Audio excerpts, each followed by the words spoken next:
जनता की कमाई है, जनता के टैक्स का पैसा है और जनता का इस पे अधिकार होना चाहिए। जनता को अच्छी तरह से जीने का अधिकार मिलना चाहिए। ये नई पेंशन हमें बिल्कुल नहीं चाहिए, हमें ओल्ड पेंशन चाहिए। नई पेंशन में हम लोग, हमारा भविष्य सड़क पे है। बहुत दिक्कत आई, रोड पे आ जाएंगे हम लोग, रोड पे आ जाएंगे, बच्चे हमारे रोड पे आ जाएंगे। 60 साल के बाद फिर तो कमाने काबिल भी नहीं रहते हैं, तो बच्चे रोड पे तो आ ही जाएंगे। पुरानी पेंशन बहाली को लेकर कर्मचारी काफ़ी समय से आंदोलित हैं और लगातार धरना प्रदर्शन भी कर रहे हैं और उनकी मांग ये है कि जो न्यू पेंशन स्कीम है उसको हटाया जाए और जो ओपीएस है यानी कि ओल्ड पेंशन स्कीम उसको फिर से लागू किया जाए। हमारे साथ यहाँ पर इस समय कुछ महिला कर्मचारी भी मौजूद हैं जो इस बात की मांग कर रहे हैं। पहले उनसे भी बात कर लेते हैं और कुछ पदाधिकारी भी एसोसिएशन के हैं, उनसे भी बात कर लेते हैं। सबसे पहले आपसे जानना चाहेंगे कि आपकी आखिर मांग है क्या इस पूरी पेंशन को लेकर, क्या दिक्कत है नई पेंशन में? ये नई पेंशन हमें बिल्कुल नहीं चाहिए, हमें ओल्ड पेंशन चाहिए। नई पेंशन में हम लोग, हमारा भविष्य सड़क पे है।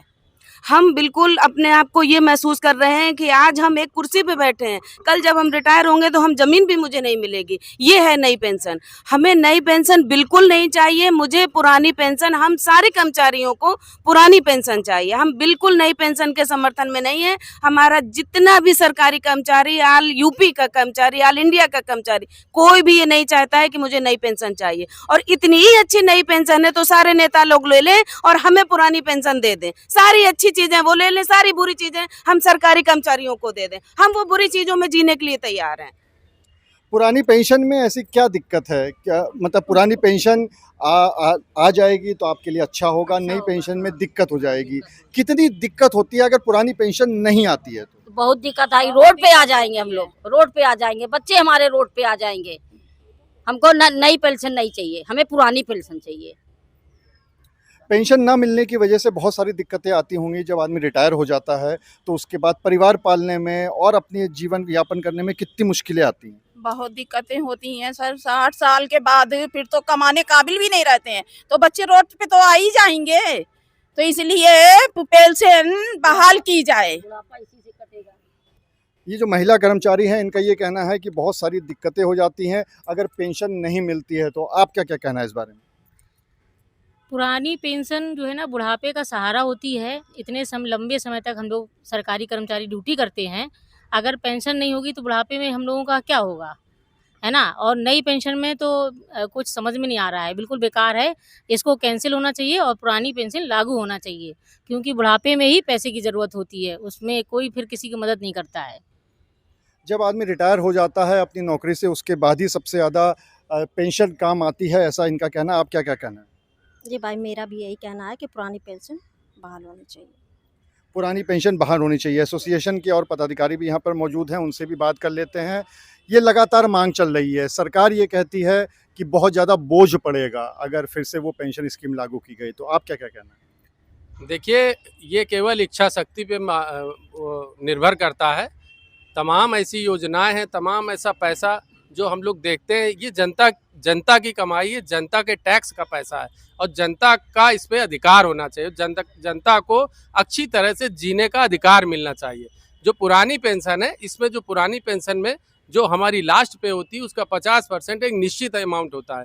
इससे अच्छे मनोयोग से लोग काम करते हैं। आज लोगों में भय है कि जो नई पेंशन है उसमें ये पैसा हमारा दांव पे लगाया जा रहा, कोई निश्चित नहीं है कि कितनी हमें पेंशन मिलेगी। अभी तक 2000, 5000, 6000, 8000 पेंशन मिली है और ये कहते हैं वो स्कीम बहुत अच्छी, इसमें लाखों रुपए का लाभ होने वाला है। ये सब जुमला है। इसलिए और जो भी लीडर्स हैं, जितने भी सांसद हैं, विधायक हैं, वो पुरानी पेंशन ले रहे हैं, जबकि हमारे देश की जो संस्कृति उसमें नैतिकता होती है कि जो नेता होते हैं वो समाज को दिशा दिखाते हैं। यहाँ पर वो उल्टा कर रहे हैं, वो पुरानी पेंशन का लाभ ले रहे हैं। एक एक पेंशन नहीं, वो 4 पेंशन ले रहे हैं।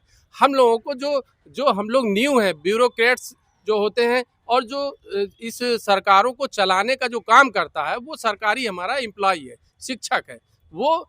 लेकिन जब वो बूढ़ा होता है, जब वो जो काम करने लायक नहीं रहता है, तो उसको कोई पुरस्कार नहीं मिलता है। उसका जो हक है, उसका जो वेतन है वो उसको मिलना चाहिए और ये परंपरा चली रही है। हमारा गांधी जी, हम लोग गांधी प्रतिमा पर बैठे हुए हैं, ये गांधी का देश है और हम लोग ये प्रण लेके बैठे हैं कि पुरानी पेंशन बहाल करा के ही दम लेंगे। आपको क्या कहना है? मेरा कहना है जिस तरीके से भारत के लोकतंत्र में ये बहुत विचित्र स्थिति है। सरकारें इधर कहती हैं हमारी इतने ट्रिलियन की इकोनॉमी हो गई है, हम बहुत फ़ायदे में हैं, और यहाँ कर्मचारी को जब अभी जैसे नहीं रिजल्ट आने चालू होते हैं, हमारे रिजल्ट आने चालू हो गए हैं, रिटायर हो गए हैं लोग नई पेंशन के, तो उनका कोई 1,500 रुपये, किसी को 2,000 रुपये, किसी को 2,500 रुपये।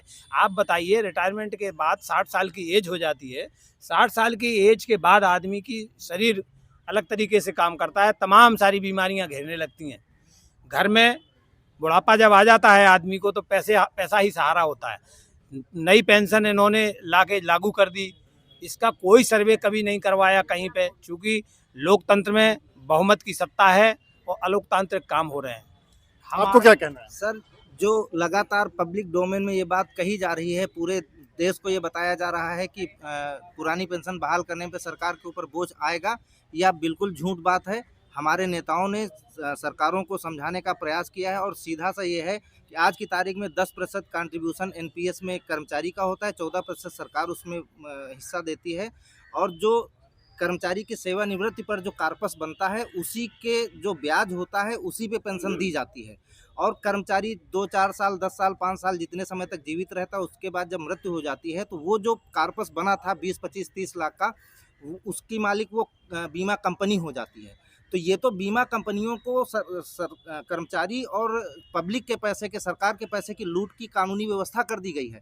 आप खुद सोचिए कि यदि अगले वो कार्पस बनता चला जा रहा है, कर्मचारी को 2-4 साल, 10 साल जितने समय तक वो जीवित रहेगा उसको पेंशन दी जाएगी, उसके बाद वो पैसा जिस तरह से जीपीएफ और ईपीएफ का रखरखाव किया जा रहा है, अगर सरकार उस पैसे को इसी तरह से रखरखाव कर ले तो आप खुद ही जोड़ लीजिए कि अगले जैसे जैसे कर्मचारियों की मृत्यु होती जाएगी, कितना एक पैसा ये कितना बड़ा पूल बनेगा। तो सरकार जो ये प्रचारित कर रही है कि एनपीएस ओपीएस देने पर बोझ बढ़ेगा, ये कतई जुमला है, कतई झूठ है, किसी तरह का अतिरिक्त बोझ। इनका ये मानना है कि जो बोझ पड़ने वाली बात है, क्योंकि आरबीआई ने भी कहा था कि तकरीबन 4.5 गुना सरकार पे बोझ पड़ेगा, इनका ये कहना है कि वो एक जुमला मात्र है, उसमें कोई भी सच्चाई नहीं है। आखिरी सवाल आपसे कि आप क्या कहना चाहते हैं, और पुरानी पेंशन स्कीम ही क्यों? पुरानी पेंशन स्कीम इसलिए भी कि हमारे यहाँ माननीय प्रधानमंत्री जी, माननीय मुख्यमंत्री जी, माननीय सांसद, माननीय विधायक पुरानी पेंशन ले रहे हैं। हम अगर उन्हीं के कदमों पे चले, माननीय प्रधानमंत्री जी मन की बात करते हैं, तो अगर माननीय प्रधानमंत्री जी पुरानी पेंशन ले रहे हैं तो हम लोगों को भी दें।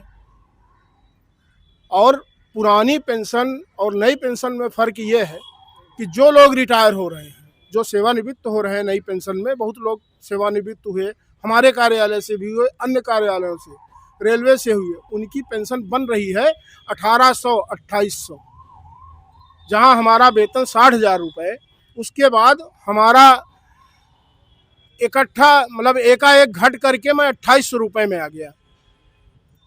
पैसा मेरा है, पैसा और किसी का नहीं है। जो कंट्रीब्यूशन हो रहा है 24% का, उसी से हमको दिया जा रहा है ना। तो जो हमारी पुरानी पेंशन की व्यवस्था है वो बहाल होनी चाहिए। मेरी और सारे कर्मचारियों की, केंद्रीय कर्मचारियों की एक ही मांग है, पुरानी पेंशन की बहाली।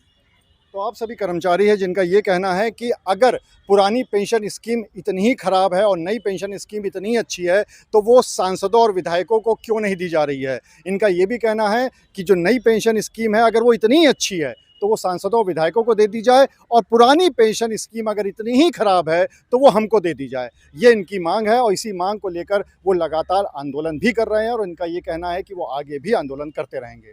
कैमरामैन शारिक खान के साथ अनुराग अग्रवाल, TV9 कानपुर।